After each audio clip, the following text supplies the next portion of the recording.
Tuesday morning, everyone. Unfortunately, I have been admitted to the hospital for the fourth time regarding my idiopathic anaphylaxis, in which I have recurrent, relentless anaphylactic episodes with no known triggers, hence the idiopathic meaning unknown origin. I'm also suspected of having mast cell activation disorder, but I'm still being referred out to different specialists to really confirm it. Anyways, I know my vlog from yesterday and my Instagram post may be a little bit misleading and confusing because I said I was discharged from the ER after that one episode and I was fine, but things changed later as the night went on and it got worse. So here's the timeline. 12 p.m., had an allergic reaction. Judd and I aborted it with 50 milligrams of IV Benadryl at home, and then 2 hours later, around 2:30ish, I started having another episode. We couldn't use any more IV Benadryl because you have to wait 6 hours. So it got worse and worse. Had to use my EpiPen because I felt my throat closing, blood pressure plummeting, all the hives, terrible symptoms. Anytime I use my EpiPen, I have to go to the emergency room, as per my doctors. So went to the ER, they gave me several IV medications, a breathing treatment, and then the episode came back and started progressing again, so I got more epinephrine. They stabilized me, sent me home, great. That's where I ended the vlog and everything, and then later that night around 8 p.m. I had another allergic reaction, 50 milligrams of IV Benadryl at home, aborted it, but then around 9:30 I had another one, needed Epi, came to the hospital, and they admitted me because after using Epi that much, they need to keep a close eye on me, and now we're waiting for the episodes to become less severe, not require as much Epi, and more so just IV Benadryl, and get further apart. So that is what happened last night. The only thing that has kept me out of the hospital the past 2 weeks is the home use of IV Benadryl, and it's been such a blessing and a great treatment, but I knew that it wasn't always going to work like last night, and I'm really thankful for Judd and God watching over me. So anyways, my hospital is really crowded, and so I was put on a gurney and next to the nurse's station in the ER hallway, not in a room, and it's really loud. Plus, with 3 doses of Epi in my system, I was wired awake all night, literally have not slept yet. So there will be many naps today. Harlow isn't with me because we don't let her stay with me alone in the hospital since she's still in training. She needs some guidance, as in sit, stay, lay down, and when I'm in anaphylaxis, it's just hectic and a lot going on and I can't direct her. She would never get protective of me or misbehave. It's just that she needs that guidance. So she comes and goes with Judd. Right now she's chilling at home. Judd is at the Law Enforcement Academy, and he was so sweet this morning. He woke up extra early to come and surprise me before he went to school and brought me a snack and my favorite apple juice to my little gurney hallway ER thing.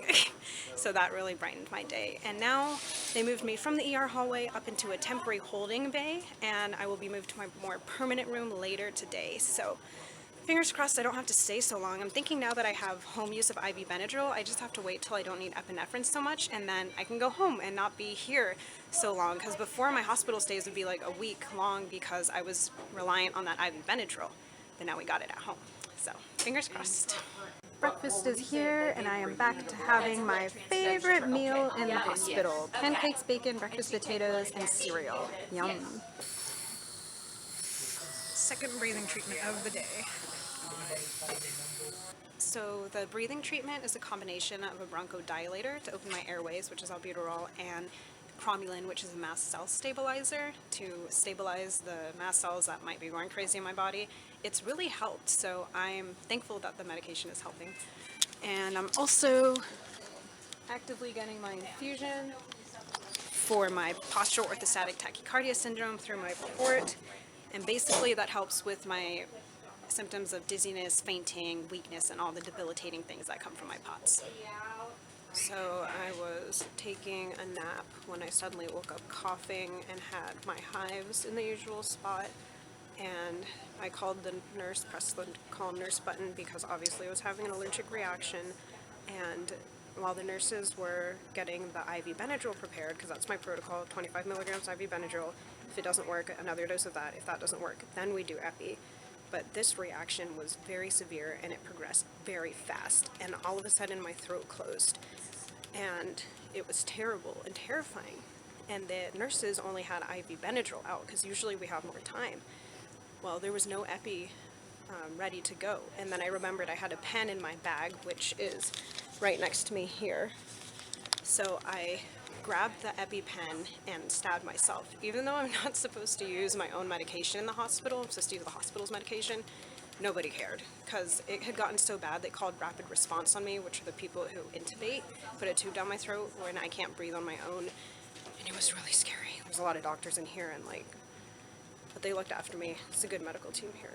It was just really terrifying, and now I'm exhausted. I took another nap after that, and I'm actually doing a new treatment. One of the doctors said, sometimes the magnesium infusion can help with these idiopathic reactions, and I had no idea. I've never heard of that. So they're giving me magnesium with my infusion, which is the little bag on the left. And I just started that about 5 minutes ago. It's going to run over 2 hours, and we'll see if it helps. I've never tried it, but fingers crossed, because this fight isn't getting any easier, and it's scary and draining, but I'm going to stay determined. I am thankful for a great medical team, a great support team, including y'all, and of course Judd and Har, who I'll see a bit later, and I can do this. Sweeping. Yes, who's here? Judd and Harlow, and I moved to the new room. It's a private room. It's pretty spacious. Got my own bathroom, and the windows are frosted over, so we don't really have a view, but I'll get sunshine. And I've got Miss Hippo here. Hippo, Hippo. Judd did not get much sleep. I didn't sleep at all, and Judd got 2 or 3 hours of sleep total. I got hours. So we're both fairly exhausted. And now we're just waiting for my night nurse to come in, check on us, see how things are going. Judd brought provisions for entertainment, his laptop, which holds many movies, which is going to be exciting. We're going to watch Avatar tonight, right? Or start it at least. Probably gonna slip through it. You're going to sleep through it? It'll be exciting. Thank you for bringing all the movies, babe.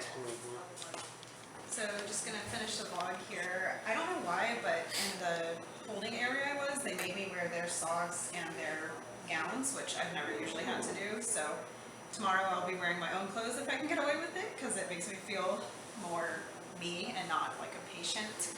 And yeah, so this is what happens. Basically, I get these clusters of really severe allergic reactions that the IV Benadryl just doesn't work anymore, and it requires epinephrine back to back, just episodes happening close together, and then eventually it'll patter out. Because my typical thing is that we can abort the episodes with IV Benadryl at home, right, babe? Mm-hmm. So we're just hanging in there. I knew that the IV Benadryl wouldn't always work. It's bound to have a issue sometime, but this is bless you, Jay. This is what it's like living with a chronic illness. You never know when these things are going to happen, and it gets scary and hard, but you just lean on the people who love you and support you, and you can get through it, and that's what I'm doing right now. Like I said, technically, she's leaning on you. she's like, you're so funny. It's funny when I'm tired. Yeah, we're both exhausted, so we're probably going to call it an early night, and that's it for today. Oh wait, I wanted to mention, I don't know if it was a fluke or a coincidence or what, but I recovered from that really severe anaphylactic episode where the rapid response was called way faster than usual, and I think it's because they hooked me up to that magnesium drip. And it was just a little bit over 2 hours. You were so needy right now. And they said it helps with allergic reactions and asthma and breathing. And I think it seriously helped me. So I'm actually seeing my POTS doctor who prescribes all my IV stuff, and I'm going to ask him about using that, and I'm going to ask the doctors here about using that if I can do it regularly to help get even more control in these allergic reactions, because I recovered a lot faster than usual. So anyways, I've never heard of that treatment, magnesium infusion for allergies, but anyways, it worked, and I'm happy about that. And now I'm just going to spend the rest of the night with my funny dog, who's needy right now, and my amazing boyfriend. So thank you so much for joining us on our adventure today.